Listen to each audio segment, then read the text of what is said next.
Welcome to the Dental Billing Academy podcast, powered by eAssist Dental Solutions. Hey, dental billers. We have another really exciting episode today where we're just going to be talking to another really experienced, really fun dental biller. I have Meghan Mackey with me today. Hey, Meghan. Hello. Thanks for joining me. This is going to be a really fun episode because every time we talk, we just have so much fun. So We are the glass. Yes, we have matching red glasses for any of us or any of you all that can't see us. If you're not watching this with the video, we do have matching red glasses, but then Meghan has a plethora of other glasses that I aspire to have. So we have this conversation quite often of how I can get on that same glasses level as her, because I'm really jealous of how often she can change her glasses to match her outfit. But Meghan, we might do a different podcast on a different day, all about glasses and how gaga we go over them. But today we'll keep it really just about dental billing. Unfortunately, I would love to also include glasses in that, but what I would love for you to start with is talking about your background in the dental field, how long you've been working in dentistry, just all about you. Sure. Let's see here. So I am embarking on my 20th year. It's hard to say that because then it ages me. But yeah, 20 years in the dental field. I actually started off in the oral surgery office, and I think it was about the first week in, the doctor turned to me and he goes, "I want a Ceph on you." And I go, "What's a Ceph?" And I found out that it was a side profile of my face because my jaw was out and over. So being that he's a surgeon, he just wanted a cut. And I was like, whoa, hi, just started here. Let's slow down here. But about 3 years later, I had jaw surgery, and being able to just see all the different things that kind of evolved into creating that was really just, obviously sparked a passion. So oral surgery is definitely, where my heart started with the dental field. I've also worked in the general field. And what was really cool about the doctor I worked for is he also trained me to assist. So I would assist with, crowns and making CEREC crowns, and assisting with root canals, extractions, and then also worked at the front. It was so diverse and just so awesome. Just seeing things, it's one thing to be in the front and to see the codes and see the procedures, but to actually be in the back and be like, oh, ooh, okay, cool. You know what I mean? It just was so awesome. So yeah, about 20 years, I've got oral surgery. I've got the general. I did do a little bit of ortho. That was really cool. Tons of fun. And yeah, mostly general dentistry after that, though. So yeah. Wow, well, you have a really diverse portfolio. That's great. And I absolutely agree with you. And we've discussed this on another episode, I believe with Penny Reed, talking about how the best dental billers have experience in the back working with the doctor, because then you truly, like you said, understand the procedures. It's one thing to see the codes and send out the claims, but you really have a much deeper understanding of scheduling according to proper timeframes, the appeals and the clinical information that needs to go with claims, and all of those different things that really help with the dental billing process when you have been hands-on in the back with, all the dentistry. It does. It rounds you out. It's just very well rounded. Even assisting hygienists in the probing in the charts, and even having them let me take over by taking, intraoral photos and things like that. It's like, oh wow. I mean, it's just, there's so much to it. It is pretty amazing. It's the gateway to our body, though. There So really is, and there's a lot to learn, and it's great that you were in an environment where the doctor was teaching you. That it really is, in my opinion, uh, the best offices when the doctor is willing to help grow the people in the office to learn more and expand their knowledge, to be able to help them to be well rounded, like you just said. And you really have get a much deeper understanding of different procedures when you actually help with them. For example, those hygiene procedures that maybe when you're billing them, you don't necessarily understand everything that goes into them. But when you are helping the hygienist, you really understand the importance by hearing them speak to the patient, seeing the clinical information that they're documenting, and it really helps you to be a better dental biller. Especially crowns, like the buildups. I mean, it's a foundation. I mean, like all this, the cusps and all the foundation was just gone to prep. And so to be able to see that, it's, yeah, it really does make a difference. And it helps with the narratives and it helps with explaining too. So yeah, love it. Yeah. Love it. So you primarily post payments. Is that correct for an office? Actually, I do both. So I Okay. do, I post payments and then I also do an aging. My aging office, I love. I probably won't ever leave them. My aging's in maintenance mode, so it's very easy. Oh, great. Don't tell anyone. No, But that's yeah, if you can do maintenance and get things organized, it's just a dream. And I can actually focus on, more things for them too, which is nice. So yeah. that is the Oh, ultimate and goal. so as far as eAssist, I do posting payments, the aging, and then I also help with talent management with doing the interviews.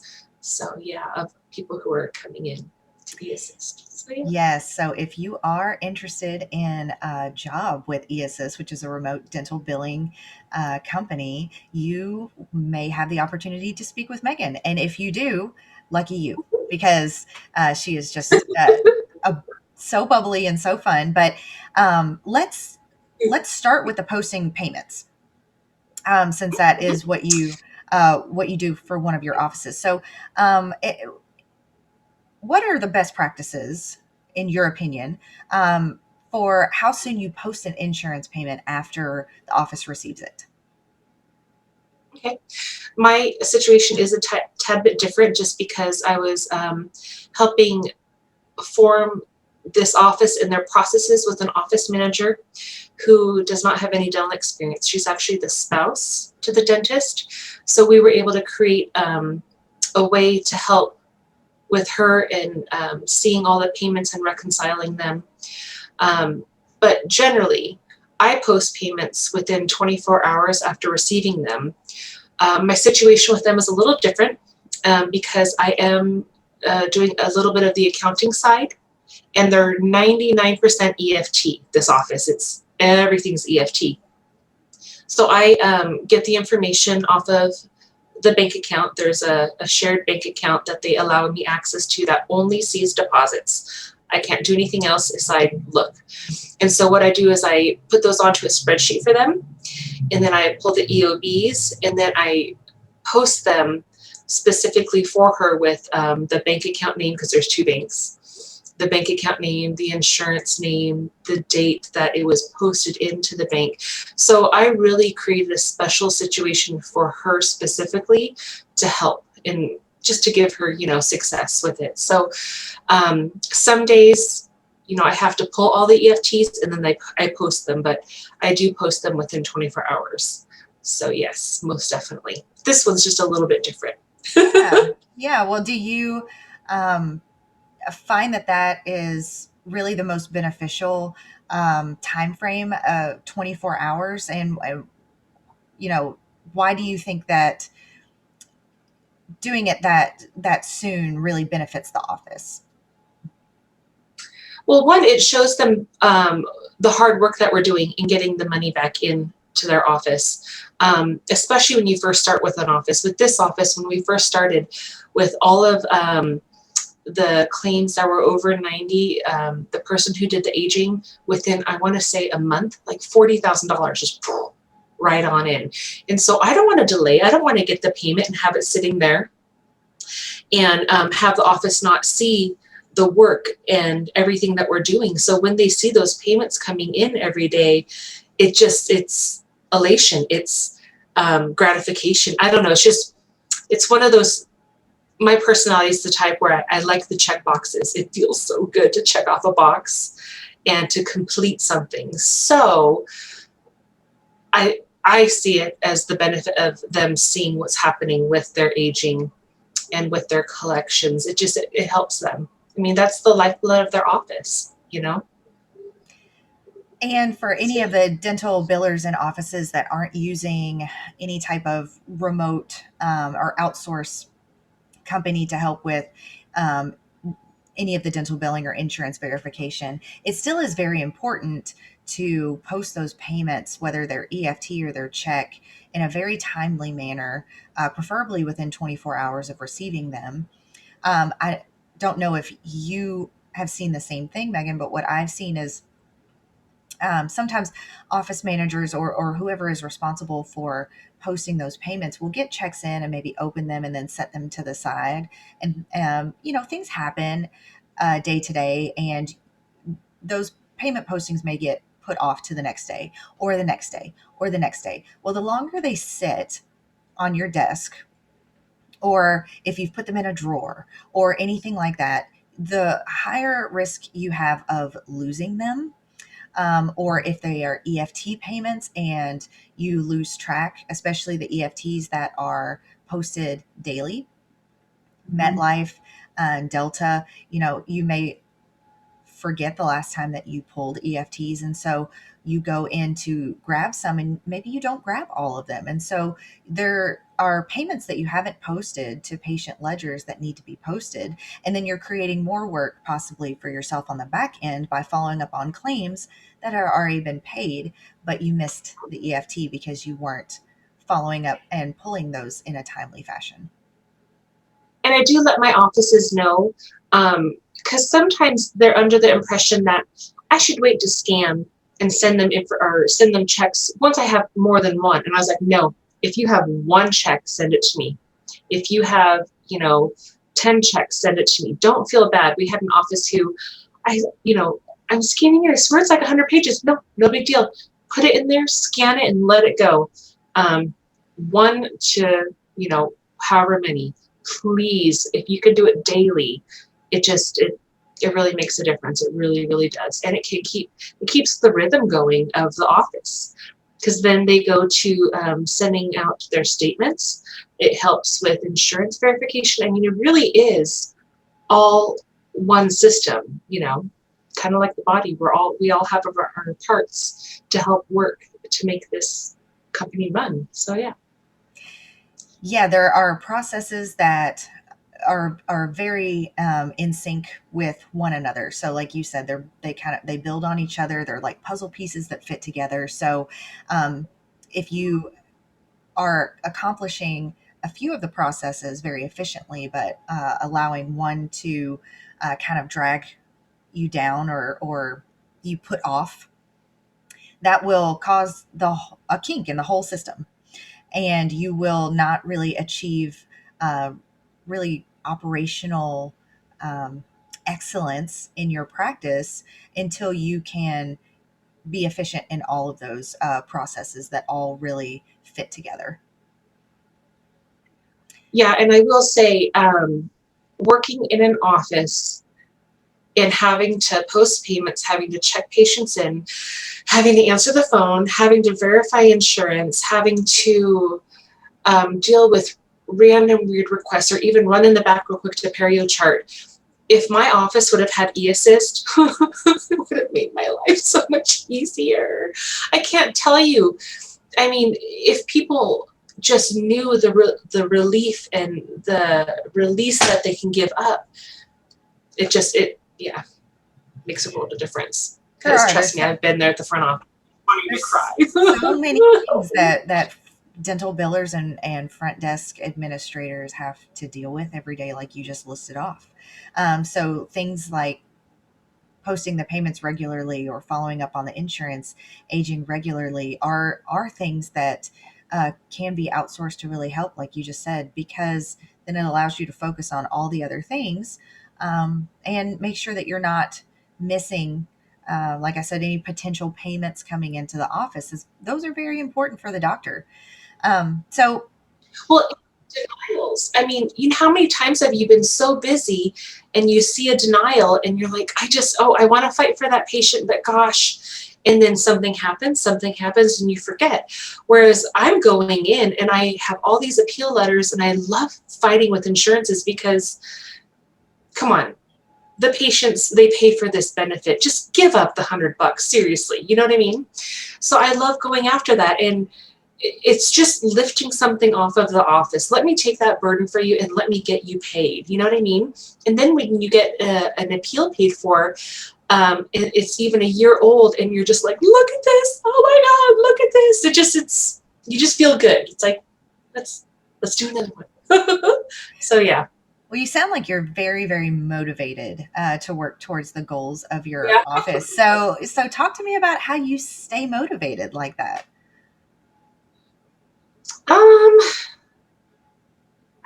well, first of all, the motivation is the fact that I can work from home. Um, there's a mindset to the freedom that I have being at home, working from home, being around my family. And then there's the mindset that I had when I was in the office. There's a lot of stresses that come with it. There's a lot of things going on. I don't know what I would have done being in the office during coronavirus, but I have a freedom. I have a different attitude now that I'm at home and I'm in control and I run my own business. So because of that, I have compassion upon the doctors and everything that they're going through. I mean, dentists and their practices, they are the most expensive small business that you can run. The overhead is high. Quite a few of them, which people don't realize, a lot of dentists don't even take home a paycheck because they have to pay all the expenses first. They pay all of their team. All this to say, I feel for them. So if I can get them what they're rightfully owed, if I can get them a higher fee schedule with an insurance company or even a third least payer, if I can show them a trick on how to, hey, you're an oral surgeon, you're not billing out for medicaments, let's capture that money. It's a mindset. It's like a paradigm shift for them. They went to dental school, they love what they're doing, but they really might not have the business side of it. They might not have the management side. Let's help them and shift that. Let's educate their team. Let's educate all of them on, the more that we collect, the more that we help the doctors succeed, the more that we're going to succeed. In fact, you know what? I have this cup. I don't know if you can see it, but here we go. We rise by lifting others. So it's not a selfish mindset of, I'm going to take care of me. I'm going to take care of me and, blah, blah, blah. If I help them, it's going to benefit me. So it's just the way that I live in life, whether I'm working or if I'm at Target and, I see someone who needs help or they've got toilet paper on the back of their shoe. I go and I step on it without them knowing and then let them go on their way. You help people. It's, I guess, about helping others. That's, with the roundabout way. As you can tell, I'm compassionate. I love people. That was beautifully said. I love that so much. But we are going to take just a really quick sponsor break. I want to come right back because I have some more questions to ask you. Cheers. And so we'll be right back. Yay. This podcast is sponsored by eAssist Dental Solutions. eAssist helps dentists collect 100% of what dentists are owed by insurance companies. Their dental billing experts work with dentists and their teams to ensure the claim submission process is smooth and that dentists and their staff can focus on patient care. If you or someone you know is in need of assistance with the dental billing process, call 1-844-eAssist or visit dentalbilling.com to find out more. Okay, we are back with Meghan, and I have another really big question for you, Meghan. So, as a dental biller, speaking to all other dental billers, tell us what's the biggest roadblock you have encountered to successfully collecting for an office? There's a few. The first one's pretty basic, but it's pretty significant, is incorrect information. incorrect insurance, patient demographics, um, anything that can stop the clean claim process from just going from start to finish and then being paid. Even having just, well, if you could start from the beginning, before the patient walks in the door, verify the insurance, verify demographics, have that all entered in. Don't batch a claim if the information is not up to date yet or correct. There's just all these little steps that if it was all done at the beginning would flow correctly. That's probably one of the biggest roadblocks. Usually if I encounter something like that, I'll go through the health history and I'll try to verify the information. I don't like to reach out to the office to ask them to, can you update the date of birth? I do that stuff for them. I know that that's not, that's probably something a little extra, but if I can just help them out, come on, I can put a date of birth in, I can update it. I see the paperwork right there, or even the names too. So I would say probably that's the biggest roadblock. There's quite a few different roadblocks. Well, go ahead and tell us your one. number 2.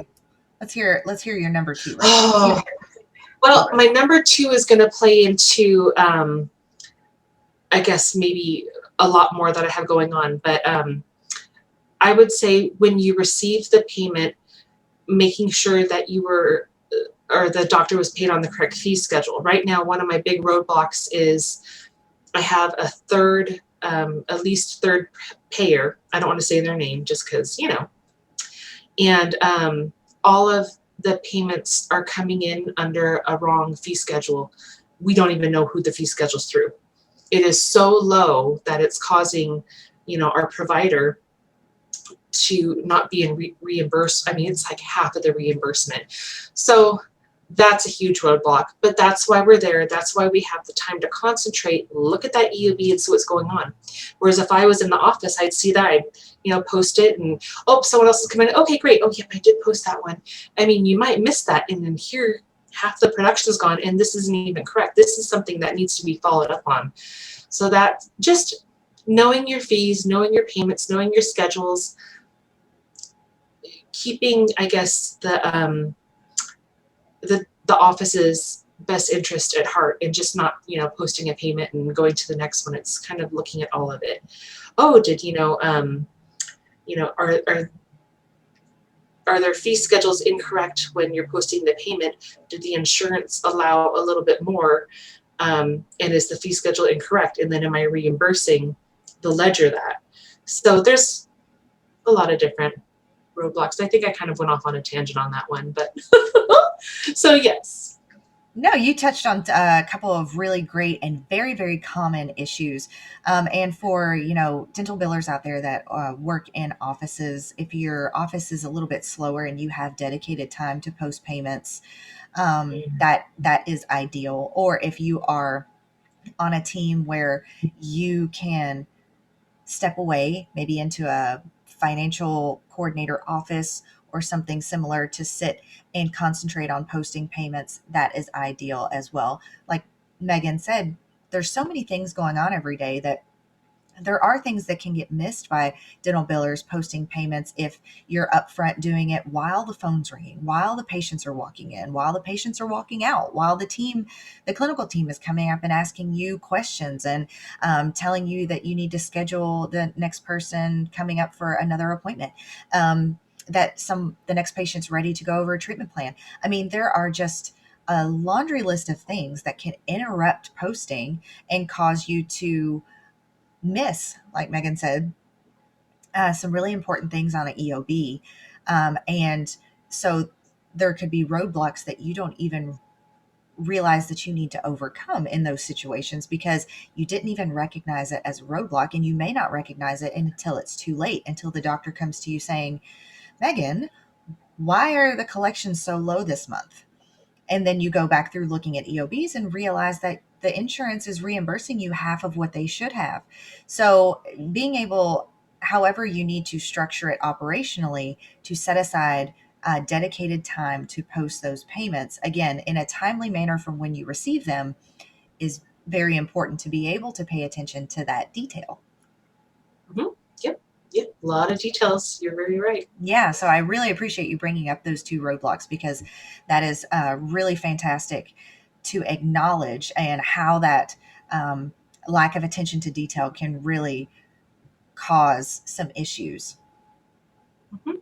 Yeah. Um, I mean, so the doctors can't oversee everything. You know what I mean? They just can't oversee everything. So right, we right, need and nor those should they, experts. and you don't want it to again be caught after the fact when they're looking at numbers and then saying why are the collections lower this month than they have been in previous months. That's when they go into panic mode. They start to get very stressed because, as you mentioned earlier, there are several practice owners that don't even take home a paycheck after paying the employees and the utility bills and the lab costs and the supply fees and extra PPE costs now and things like that. So when they see collection ratio at a lower percentage than previous months, that is when alarm bells start going off, right? And that's not Definitely. when you want to have the conversation with the doctor, because then they are in, um, panic mode at that point, and the conversation probably doesn't go great. No. Mm-mm. Yeah. Yeah. Yeah. So, Oh. again, speaking to all the dental billers out there, Megan, um, what is one piece of guidance that you would give them to make their life as a dental biller easier? Oh, I would say organize, organize, organize. If you can, I mean, some offices don't utilize Google Drive and all that comes with it, but if you can fall in love and learn how to use Google Drive, that will save you a ton. If you can fall in love with spreadsheets, I mean, I love spreadsheets. Um, if you could just get organized and even write down what your daily tasks, weekly tasks, and monthly tasks are until you get in the rhythm to know that you are checking off every single item that needs to be done in order for everything to flow. It those are kind of like the standards and the foundation for you, and then other things can be done. Um, I have to be organized in my life, work and personal. Otherwise, I feel stressed. Having a little baby, I've got a lot going on. So if I can just have those main staples of what I'm doing be done, then everything else kind of flows in and I can manage it well. Um, so yeah, and even when like new eAssisters come in, whenever I see them, I'm like, hey, I've got a little welcome kit I can send you. Start here, do this. If you want to learn how to export something, give me a call. I mean, I want people to be set up for success and learn to organize. I mean, it really makes a world of difference. At least It, for me, ab- that's it my biggest thing.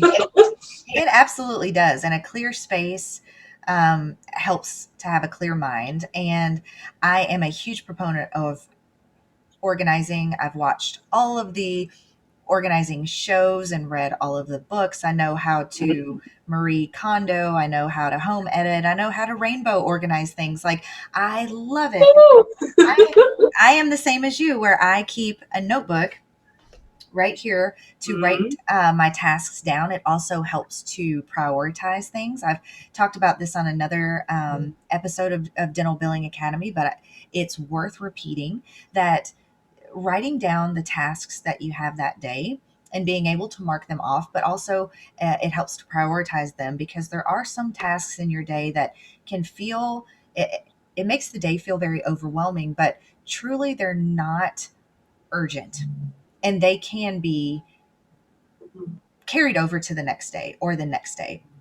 There are, as we said before, a lot of processes with the dental billing that cannot be, that they need to run very smoothly and efficiently in order for all the pieces to fit together. But then there are lots of little things that get thrown at front desk team members and dental billers and office managers that really gum up your day.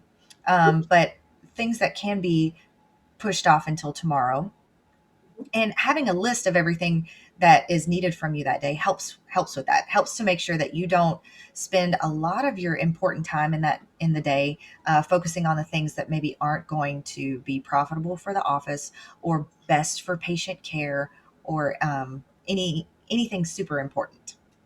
Mhm. Yeah. I agree. I love that. I am all about organization as well. So I'm glad you are too. So we are way more similar, not just our glasses, but personality wise. So we're soul Mhm. sisters, I think. And I really, Right. really appreciate you coming on and being my guest today. This was really, really fun. Yay! Yes. And come back and we'll do another one. And Okay. talk more about that office that you have, the aging and maintenance mode. I would love to hear more about that on another episode. Does that sound good? Oh, yes, most Awesome. definitely. We'll have some different glasses too. Yes, maybe we'll trade. Thanks so much, Megan. You're so welcome. Bye. Click subscribe now to never miss an episode, and find us on Facebook to expand your network.